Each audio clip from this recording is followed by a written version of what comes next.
Okay, Craig, when you're ready. All right, here we go. So my informative presentation today is going to be on why the 2020 presidential election has been rigged. So, oh wait, do I have to click back on it? I messed you up when I got the mic set. There we go. All right. So let's just start with some basic information, right? So at the start of the election, Donald Trump was on pace to have a landslide victory against Joe Biden in a lot of the major swing states that were kind of the big topics of this year's election. So some of the states included Michigan, Wisconsin, Georgia, Pennsylvania, Arizona. There was a couple other ones, Florida was one of them. There was a couple of, other ones that weren't as big, but these are the ones I'm going to talk about today, right? So he was supposed to win, he was doing great in all these states, and then all of a sudden, after some odd occurrences coming up in all these landslide states, there's been a sudden shift in who is going to win the 2020 presidential election, right? So let's start off with Michigan. Some of the things that's going through with Michigan is we've had a lot of fake people register to vote. There's been about 169,000 mail-in ballots that were found at 6 a.m. when counting stopped at 2 a.m. that day. So, and 100% of those mail-in ballots had been for Joe Biden. And then some of the places in Michigan, some of the polling places, are actually covering up all of their windows and doors so that the poll watchers aren't able to come in and actually look at the polls, right? So here's a quick example, right? So this is someone who was going in Michigan to vote, right? So you can see Detroit, Michigan, right? So we're looking at all these names. We got 1, 2, 3, 4, 5, 6, 7, 8 people right here, right? Let's look at the date of birth of these people. 01/01/1900.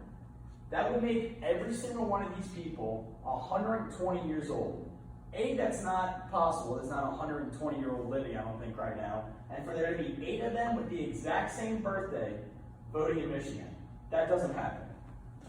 Okay, so, we'll scratch that, right? We have 169 mail-in ballots that came in at 6 a.m. when everybody's sleeping and people aren't there to go watch and look what's going on. We got 169,000 votes, right?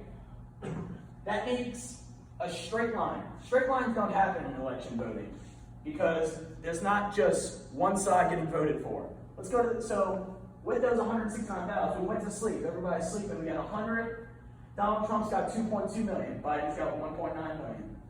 We wake up the next day, Trump's still got 2.2, but somehow Biden has 2.1 million, and Trump didn't get a single vote that night. Not one. Out of 169,000 people, not one vote was for Trump. Doesn't happen. So let's look at this, right? We have the polling places. These people aren't boarding up their windows for possible riots.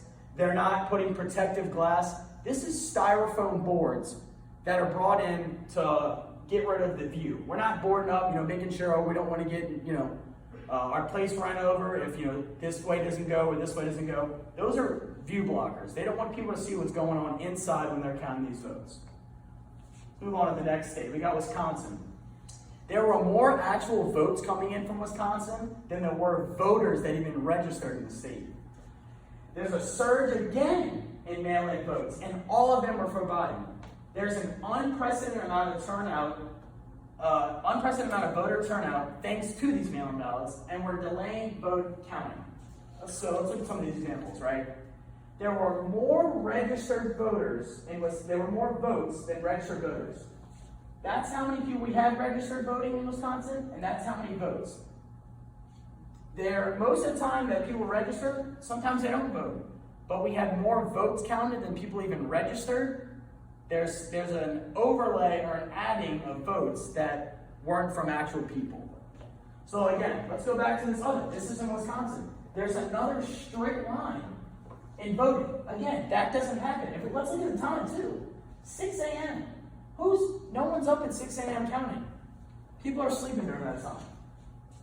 All right, and so this is a graph of the voter turnout. This is a percentage of how many people from the state participate in the election, right? Average been about 70, 60, in 1996 it was low, it was only about 58.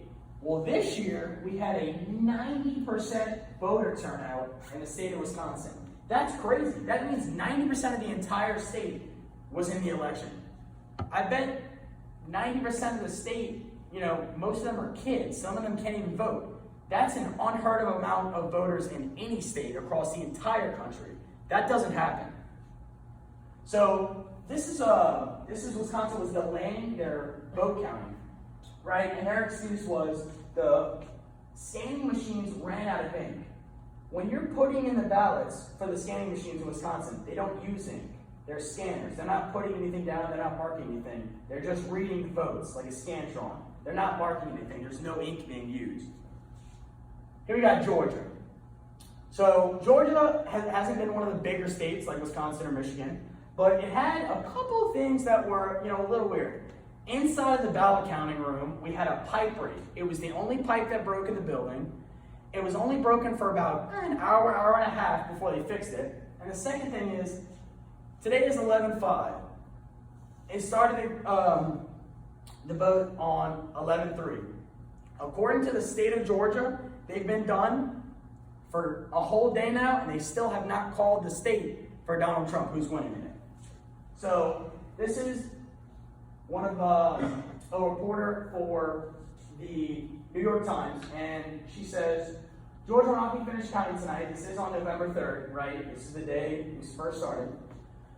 Election workers in Fulton County went home, and if you can believe it, a water line delayed the count. That was inside of the ballot counting room, and the only pipe to burst. So then, this is from Georgia.gov. I looked this up before I came here, and I put it in. November 5th at 11 p.m. We have all the counties and precincts, 159 or 159. All the precincts are complete. Donald Trump's winning, and they still have not called it. That's the media and big tech companies preventing Donald Trump from winning the state completely before they can come up with some other mail-in ballots to come in or something. But according to the state of Georgia, the Georgia.gov, they're done. So these are the last two states that are coming up. We got Arizona and Pennsylvania.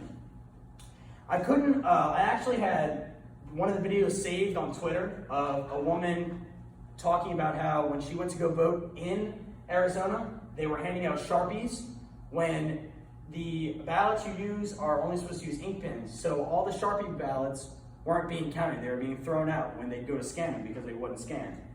Pennsylvania, however, the poll workers who were working at the voting stations were wearing Joe Biden masks. You're not allowed to promote a certain candidate when you're working at a booth. You're supposed to be nonpartisan. It's supposed to be even. So this is from Nina Marie, just a Twitter user, and it shows her name. She was used a Sharpie, went to fill it out, turned it in, went to scan it, ballot got canceled. The video I had saved, I don't know where it went on Twitter. I don't know if it got deleted, but I had it saved so I couldn't put it actually in the slideshow, but it was there. So then this is a real picture from the Philadelphia voting center of poll workers wearing Joe Biden masks representing their Democratic candidate. When you're working the poll, you're supposed to be nonpartisan and not biased on who you're working for and stuff like that. So here's just a little takeaway, right? Trump had talked about how this election was going to be a big scandal, it's going to be a big fraud. He talked about it June 22nd, tweeted about it. The media censored him and his supporters from a lot of stuff. I was actually trying to watch when Donald Trump Jr. and the mayor of Philadelphia were talking, and not a single news coverage was covering it at that time. I had to go on PBS 5 minutes late into the interview to actually watch it, right? Big media, big tech, they knew all of this ahead of time. You don't bring big poster boards to a poll office for no reason. They're not plotting down charge. This has been something that's been going on for a while. They want to cheat Trump out of office because Trump wants to put America first. And this has been a tweet, June 22nd, of him saying mail-in ballots will be the most rigged election in our nation's history. So that's why I believe that the 2020 presidential election has been rigged. Thank you.